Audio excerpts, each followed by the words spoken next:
It's today. Stenosis SlogCast number 9 now. Starting to get in here deep. Almost into the genuine double digits. I think it's going to be a good one here today. Hope you stick around for it. Here we go. I feel the hands of the world wrapped around my neck. It's got a death grip on me. I'm waiting for what's next. Shadows dance in my mind as I begin to start changing. Something's finally broken inside. As I begin to start changing, something's finally broken inside. Don't you wish you were sitting next to me whenever I wrote those lyrics? Probably not. As I said, it's a good one here today.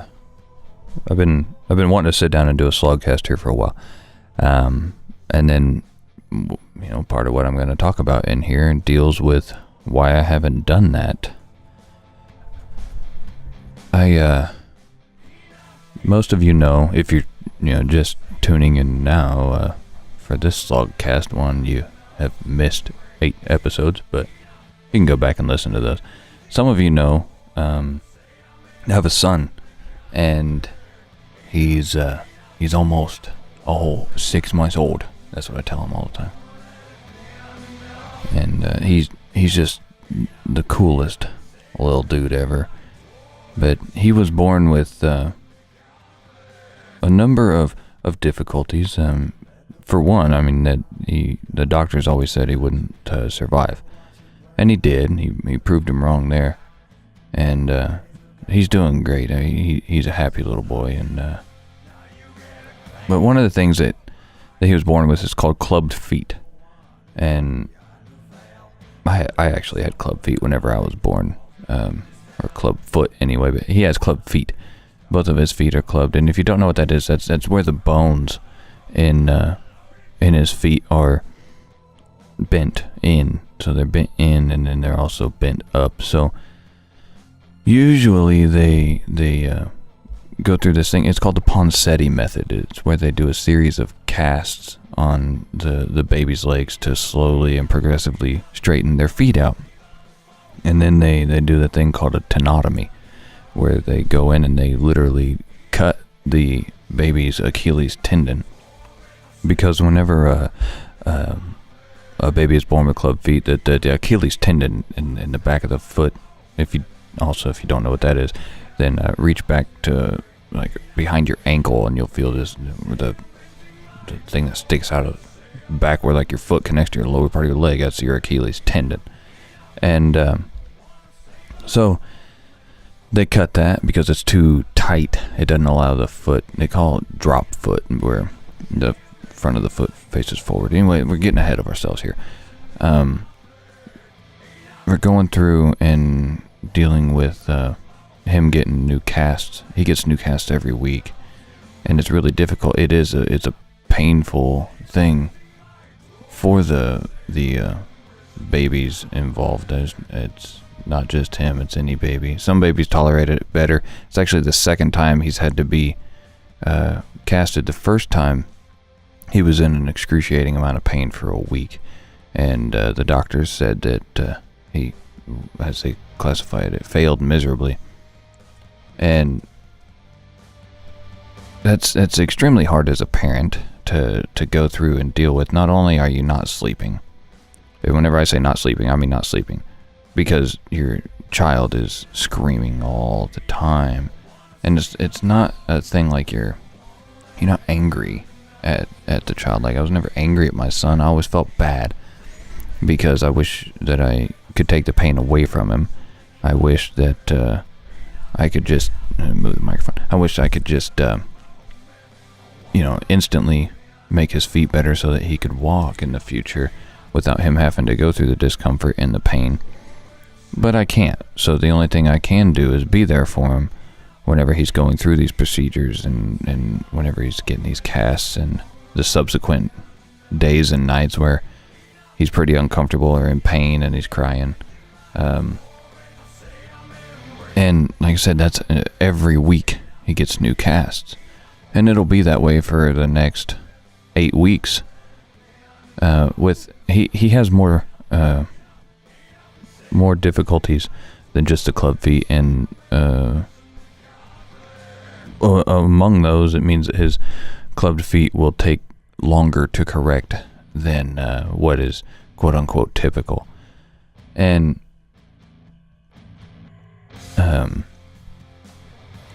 usually it's I think the doctor said it was like 5 weeks or so they go through the method. My son's will be probably 8 weeks or so, and then he'll go through the tenotomy. I'm not looking forward to that process, but because they got to put him, being that he's older, they said that they have to do anesthesia for him. I guess usually they don't do anesthesia for younger babies whenever they clip their Achilles, which to me, both of them just sound horrible. I've had multiple surgeries. I've been under anesthesia a number of times, and I hate it.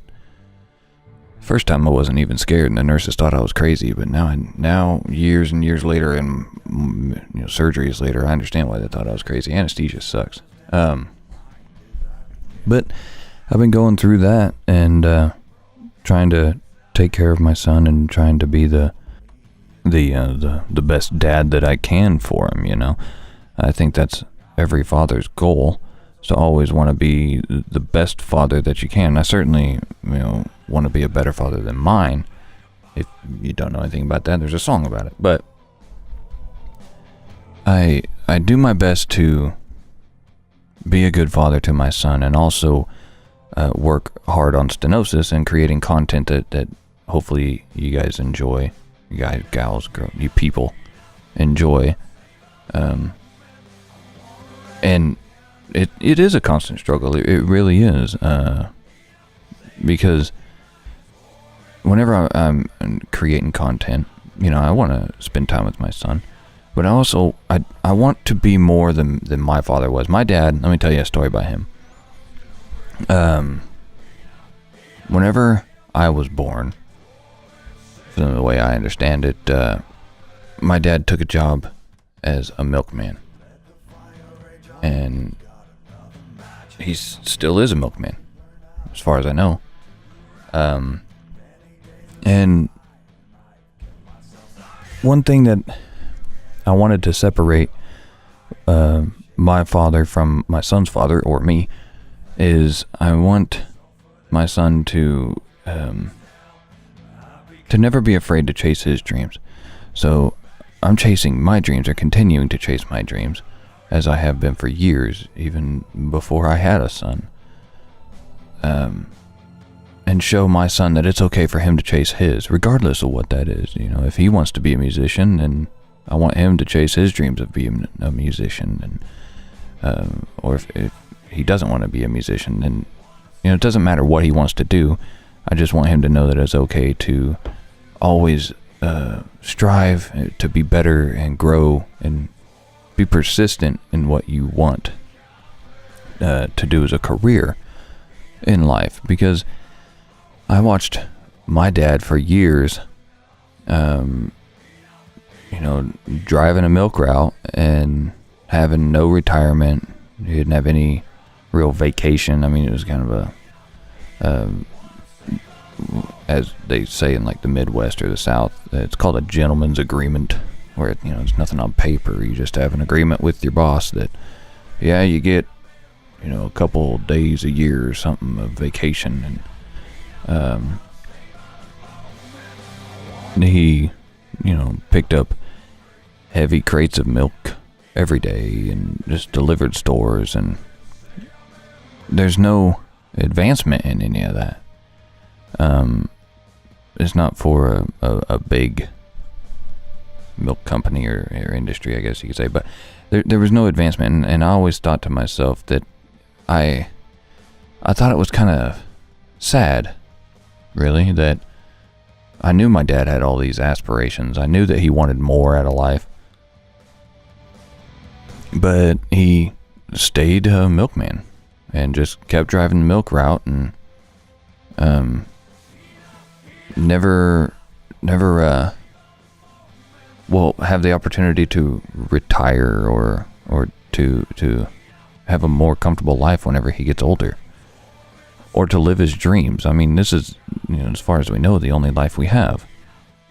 So watching my dad and the way he approached his job and his career really led me to think about my jobs that I've had before and my career that I want for my life.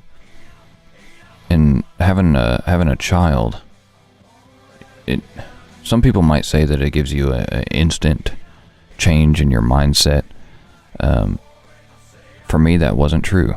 Well, it might largely be due to the fact that there's a lot of medical scares whenever my son was born. A bunch of them. I mean, it wasn't like he was born and there's this huge celebration and you have a baby, congratulations, and you skip off into the sunset. It was a long process of blood draws and a crying baby that's in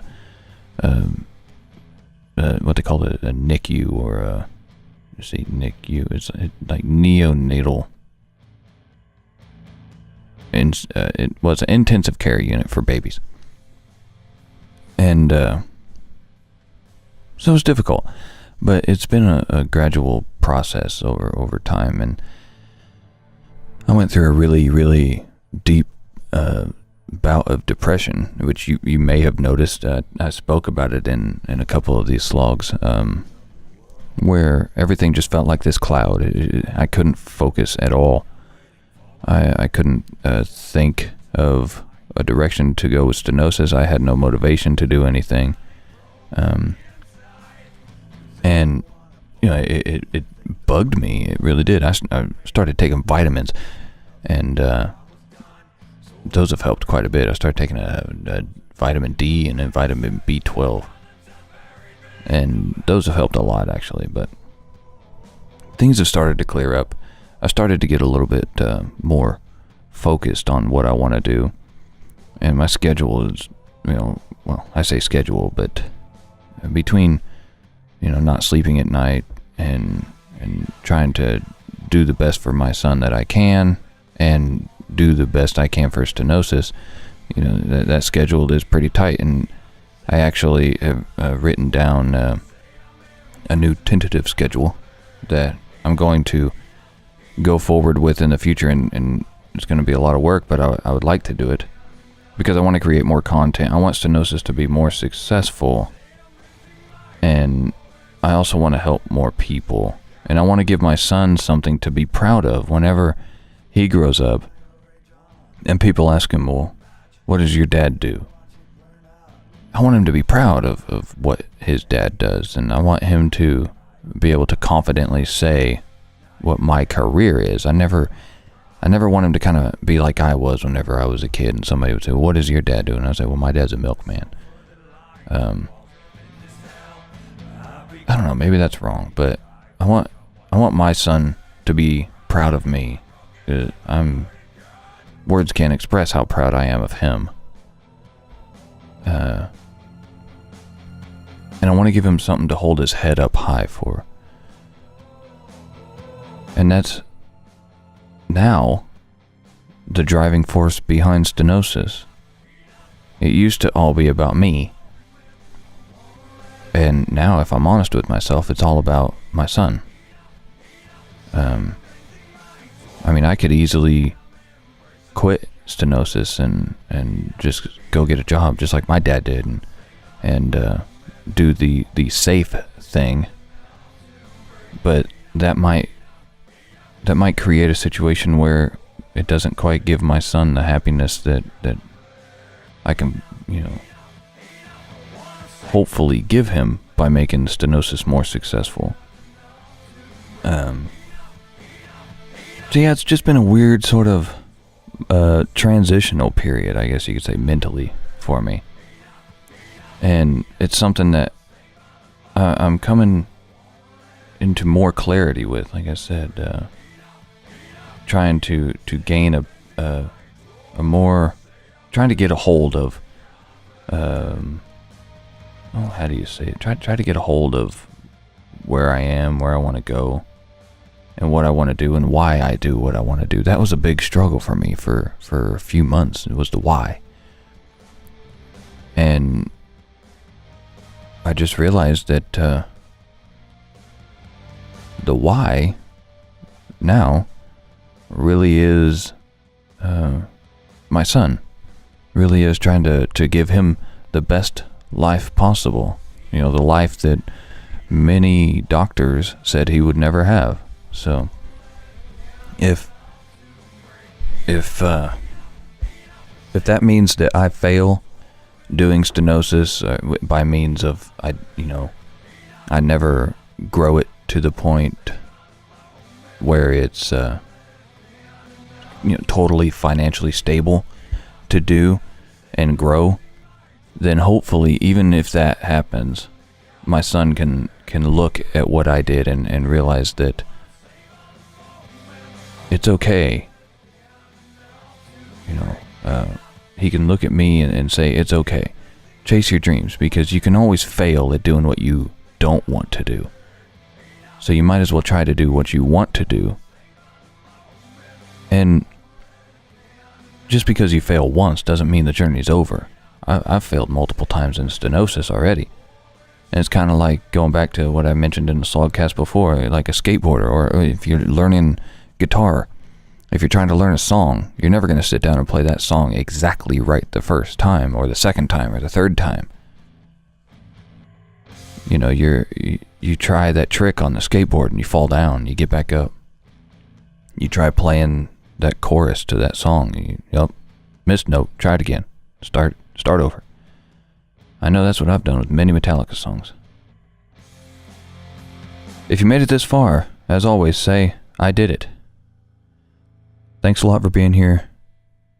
And thanks for everybody who shares the stenosis content. That helps me to grow. That helps us all to grow. And I want to do more for you, more for my son, and more for stenosis as a whole. Like I said, it's not about me anymore. It's about my son and about giving you guys something that you are proud of as well. Hopefully you'll see the changes coming up in the future on the YouTube channel. Hopefully you like them. I really appreciate you. I'll see you next time.